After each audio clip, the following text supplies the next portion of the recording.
3 decades in urban and suburban emergency departments in New York and Michigan.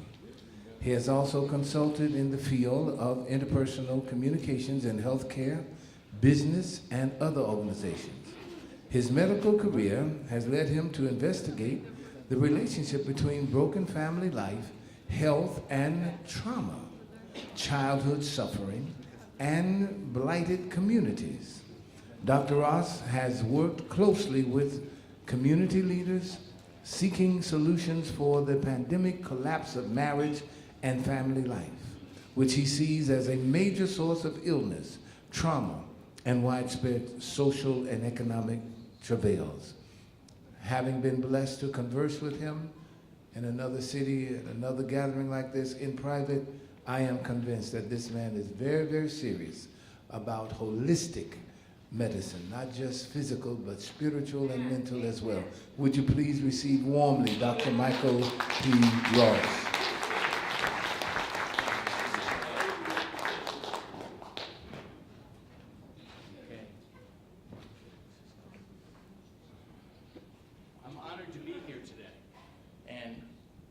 I'd like to tell you, first of all, that I have experience in this particular area that begins early in my childhood. Early on, because of tragedy in my family, illness that my mom had, our family of 6 wound up broken up, and at the age of 11, I found myself in a homeless shelter in Harlem, where that was the end of my family life. And then, by the grace of God, somehow I got an education and became a physician and was sent to Detroit to learn how to practice emergency medicine. And the dean of my medical school said, I really don't know that you ought to go into this field, but if you want to be an emergency doctor, Detroit is where you ought to go because that's where the military sends their doctors to get trained. So, just give me a moment here. We need a little visual help.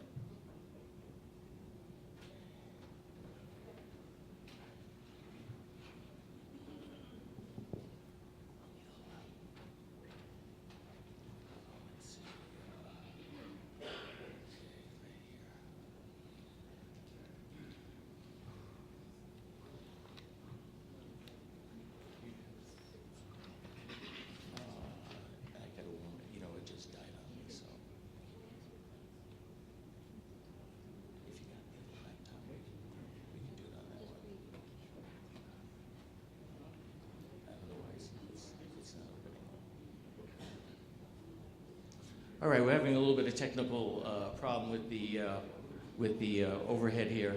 So let me tell you a little bit about where we are right now. When I went to medical school, I never thought in a million years that I'd find myself working on a problem like this. I'm finding myself ministering to the body of Uncle Sam. And I'll tell you, as I look at the body of Uncle Sam, I see that he is very close to his last breath. This is a very critical time for us. We've got to get very serious about this because this is about what it is that keeps humanity alive. And if we don't get very serious, we are going to lose this nation very fast. And I'll tell you what, if the world loses America, the world is going to be in the dark ages for several hundred centuries, I believe. So I'm going to offer you a roadmap here that I have researched extensively and found that there is tremendous evidence that this method of restoration, of treating the body of Uncle Sam is very effective. And I'd like to see if I can find some subscribers to get in this mission underway so that we can take back our country. So the idea is that of restoring the communities across America, the inner cities. I'm right now living in the city of Detroit. I've been in the Detroit area now for about 34 years. I've practiced in emergency departments in New York City as well, and in several other cities in Michigan. And the answer is to restore our communities. We have to do that one household at a time. So to restore the community, we've got to take care of all of those little houses that add up together and make the whole community that we have. And the method would be marriage mentor ministry. So this is the model that God has given us. Why would we want to go out and try to find another model? We've already got what works perfectly. So let's go back to that one. So this is the majesty of God right here. We see the love and the joy moving from generation to generation.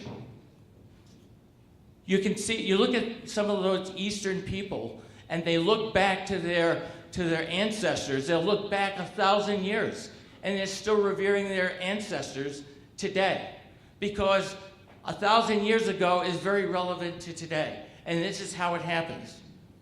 This is the model that God gave us. There's a call right now going out to the pastors, to the shepherds, whether they're Christian shepherds or Jewish shepherds or Muslim shepherds, faith leaders, clergy of all kinds. You are the stakeholders. If you guys are not subscribed to this, it will not happen. Nobody else cares about this. This is where we are right now. We're in a state of total collapse, and it's time that we get present to it. The only thing that's going to get us out of there is coming to God, and we come to God through marriage when we say, I do. Here are some statistics that show you just how bad it has gotten. Most children in America are growing up in a broken home. That's 54% of children, and it's getting worse every year. And when we look at the African American community, which is sort of the front line in this collapse, we see that 83% of the households are broken. So only 17% of African American children get to age 18 in an intact household. And when I look at that demographic, I can see all kinds of disorder that goes along with the broken household. The inability to learn, poverty, healthcare problems, behavioral disorders, trouble with the police, you name it. It goes with that brokenness. What's happened to marriage here in the last 40 years? We see that there's been a 57% drop in marriages. And you know, this is in every community. It doesn't matter whether you're Jewish or Pentecostal or Presbyterian, Lutheran or Catholic, everybody's experiencing this.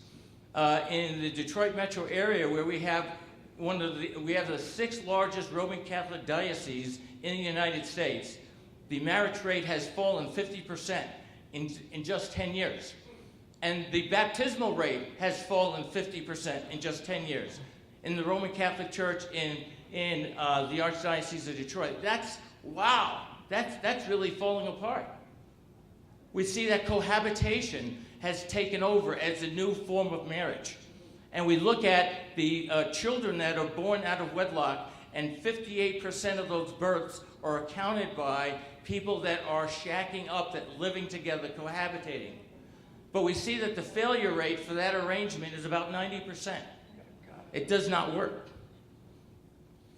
So here's some statistics of major communities around the United States.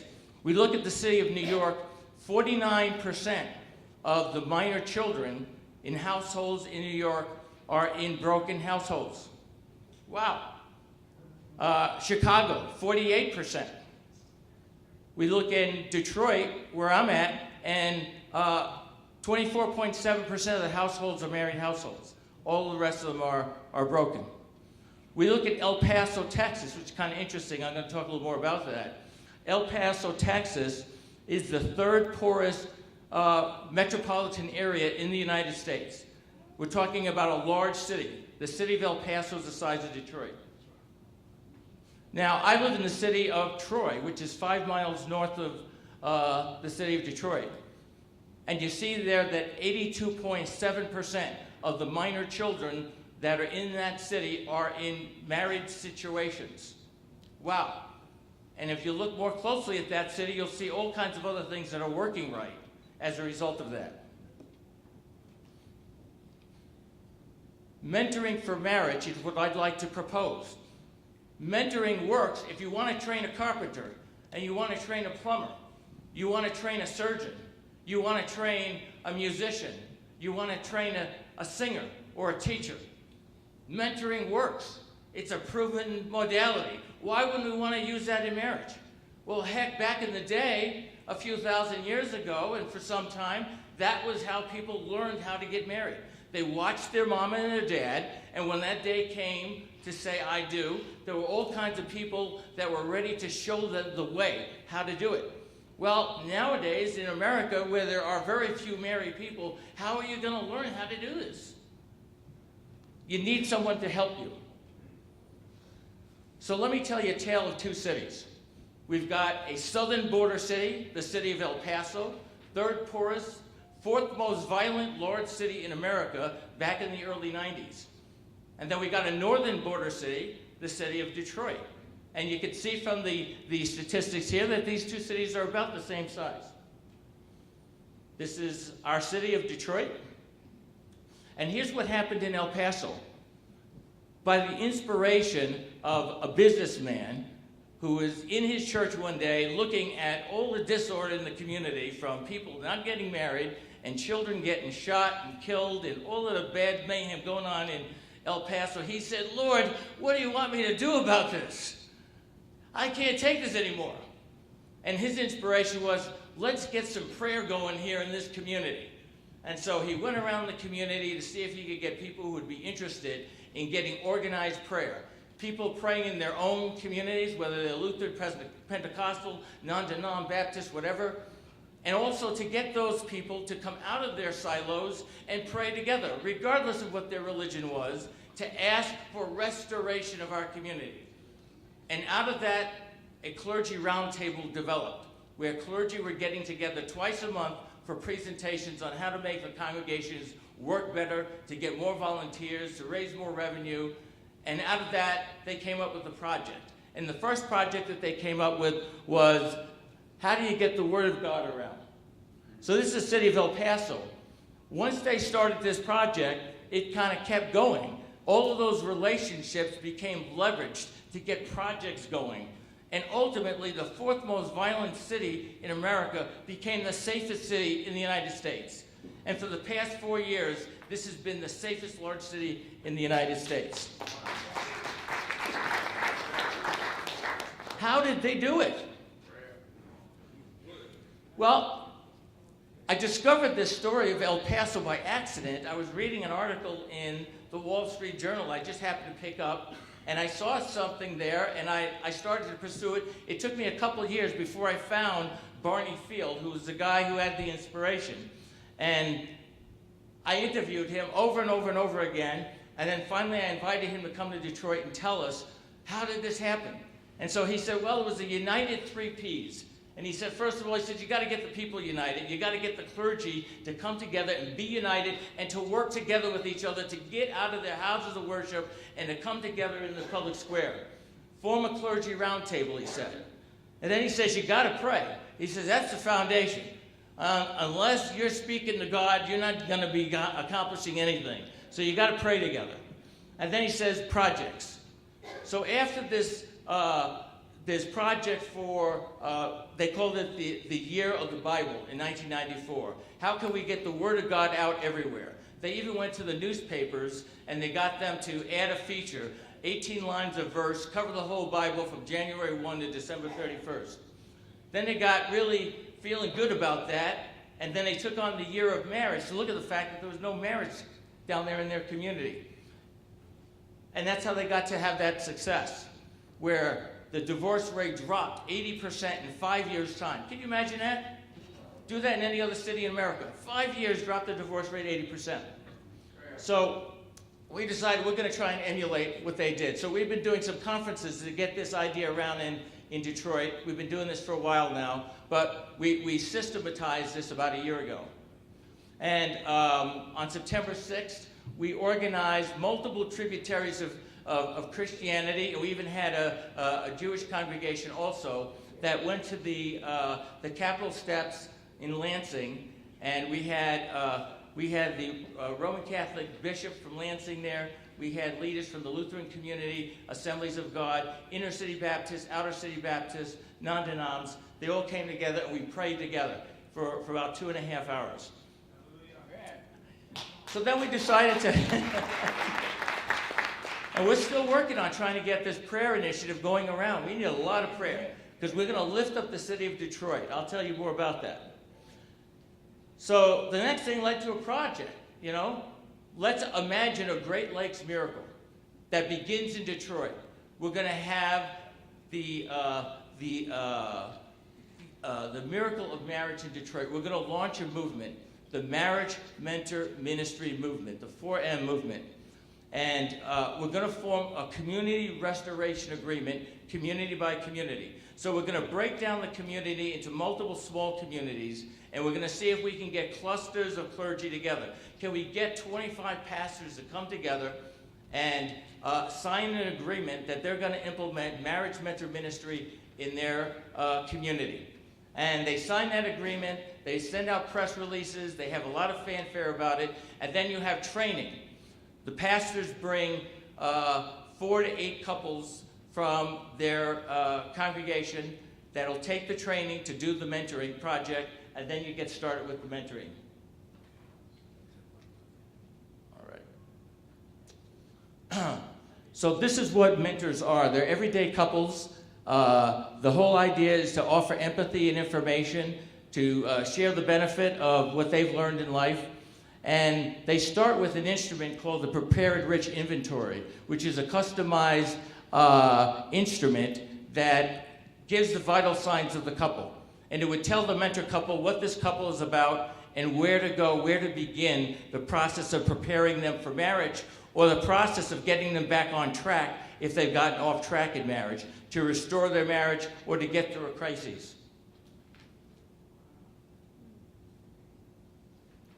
So there are 5 basic ministries. One is preparation, another is enrich, restore marriages in crises, and reconcile those who are separated, estranged, or divorced, and help step families who have an 80% failure rate. So to draft a community restoration agreement, you want to focus on where the greatest disorder is. Right now, I mentioned that 58% of the unwed births in America are couples that are cohabiting. Imagine that we were to target that particular group and mentor them up so that they could say, I do. And then we could have one big wedding for them. Imagine we did, 100 marriages, 1,000 marriages, 20,000 marriages. How fast would it take us to turn this disorder of marriage abandonment around and restore a culture of marriage in the United States? It wouldn't take very long at all once we decide that we're going to do it. So thank you for listening.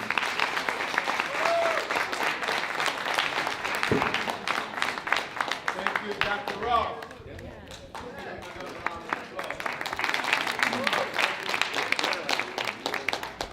We lost some. Okay. We must move swiftly because Dr.